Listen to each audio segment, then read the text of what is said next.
has got some strength to it. Today's sporting events, well, the obvious one coming up in a minute, but we also have golf and racing, both of them taking place in warm, sunny weather, unbroken sunshine, and of course the two cup finals today. Likewise, not quite so warm in Celtic Park as it's likely to be in Wembley. Now, during this evening and tonight, we're going to find some patchy fog coming back again, just as it did last night, and again that somewhat thicker cloud just brushing into parts of Northern Ireland, the north and west of Scotland. A little bit of drizzle there. Rather chilly, though, in eastern parts of the country. Tomorrow it's another similar day, indeed even into next week. For much of the country it's going to stay dry. There'll be a good deal of sunshine. Just the far northwest with some cloud and perhaps spots of drizzle. It's a very British disease.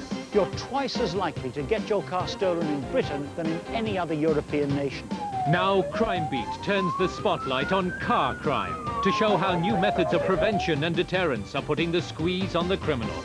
The message to vehicle criminals in Birmingham city centre is stay away. Cops, cars and car parks. A new series of Crime Beat starts Friday at 10:25 on BBC One. Yes, the World Cup has always brought Scotland this heartbreaking mix of triumph and tragedy. A magnificent strike. The only problem was it upset them. It's as if I'm a fan who's got the luxury of a microphone. You've reached this climax in commentary, you're on a high, and you've got to keep it going. And that was Zico! I mean, I used to have my head down and be thinking about the game, and you see them with their kilts on and their hats, and it gives you a little bit of lift. Of course, I've given it everything I could.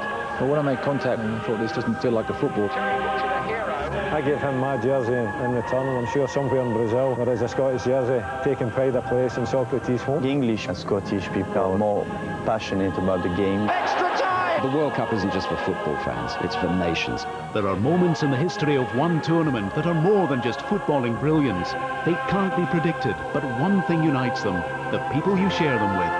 BBC Scotland and Radio Scotland, the World Cup experience. Well, we're about to immerse ourselves in an entire afternoon of football action, but if you've got things to do, places to go, and you can't sit in front of the television today, don't forget you can follow the Scottish Cup Final on Radio Scotland. Sports Sound on the air from 1:30. For a comedy perspective on the beautiful game, Stuart Cosgrove's On the Ball starts in 10 minutes on Radio Scotland.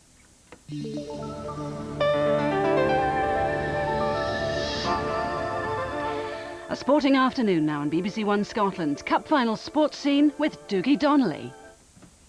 Good afternoon to you from Celtic Park in Glasgow. We're just a little more than 2 hours away from the Tennent's Scottish Cup Final between Rangers and Hearts. And we've got it all for you this afternoon, live and uninterrupted.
Celtic Park bathed in warm sunshine, conditions appropriate to one of Scottish football's great occasions.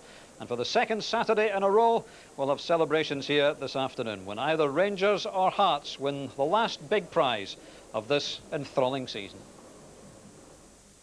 And I'm delighted to say that our guests here in our studio high above Celtic Park are Craig Burley and Paul Sturrock. We'll hear the thoughts of Craig and Paul throughout the afternoon. And of course we also have the trophy with us as well. Always a thrill to see it every year at this time. The original trophy presented to Queen's Park away back in 1873-74.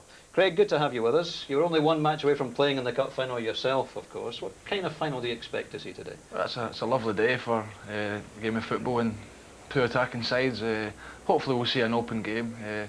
Stadium's an excellent stadium for a final. The pitch is looking well. Hazy's done a good job out there, the groundsman. And we'd have been a few repairs to make after last week, didn't it? Yeah, there was a few dodge of turf taken out, and we'd have loved to have been here today and let the season go a week longer, but that wasn't to be, and you know, we've got to be happy with the league championship. Yeah. But you suspect there might be goals this afternoon?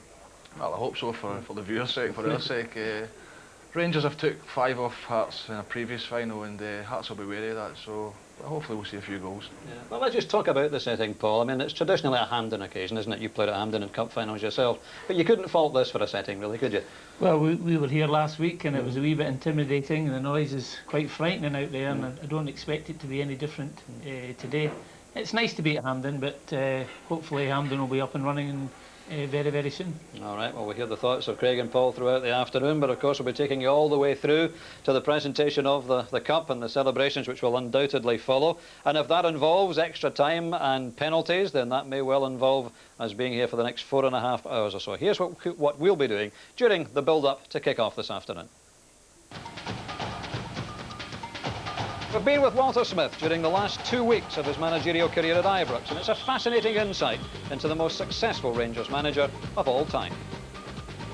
Fortunately, the chairman had the confidence to place a manager in charge of his club who had no managerial track record. The Hearts squad have compiled their own video diary of the last days of their build-up to the final, right up to breakfast time this morning. And we'll hear from some of the old-time heroes from the last Hearts team to lift the cup. Incredibly, that was all of 42 years ago. And we'll bring you once again the story of the early rounds of this year's cup campaign, which of course have brought Rangers and Hearts all the way to their final in the sun. Well, let's just talk a little bit more about the kind of match we're going to see this afternoon. Is it significant, do you think, Paul, that Hearts haven't beaten Rangers in the league this season? I don't think so. It's a one-off game today, and I think the Hearts players will be up for it. They've had a wee so-called rest over the last 2 or 3 weeks. He's rested a lot of his players, and I'm sure he'll bring them all back for the game today. Is that maybe a little bit of concern, that when you do take your foot off the pedal, if you like, that it's sometimes hard to pick up the pace again? Well, a couple of years ago, I think Rangers had won the trophy, the championship, quite early on in the league. They had 2 or 3 weeks to wait, and I think it didn't work for them. I think Dundee United beat them in the final. So sometimes it's a wee bit worrying that the pressure's taken off the players. But knowing Jim Jeffrey, and he'll make sure that they're wound up for the game today. Yeah, and from Rangers' point of view, there's obviously this huge incentive that for an awful lot of the people involved, not least Walter Smith, it's the last farewell, isn't it? Yeah, I mean, there's a lot of players who know they're going to be leaving, and Walter, and they were disappointed that they couldn't get 10 in a row. But they'll be hoping to do well today, and I think it's the expectation levels from the Rangers supporters that these players will want to finish on a high. Yeah, it would, and in many ways, be a shame for Walter Smith to leave, having had such a successful run, without a trophy in his last season, wouldn't it? Well, it would be a shame, but you know, football doesn't work that way, and sure. At the end of the day, Jim Jeffries, who was named Manager of the Year, he'll be hoping to finish it with a trophy, but Hearts haven't been under pressure the last couple of weeks this season, and you know, maybe they have been able to have a wee bit of rest. Whether it's an advantage or not, we'll have to wait and see, but as I say, hopefully we get an exciting game. All right, well, we'll find out in the course of the afternoon, but as I said, we'll bring you throughout the day the story of the early rounds of the trophy, and of course that involved for the smaller clubs in the Scottish League set up a start to round 1 and to round 2 back in the dark days of December.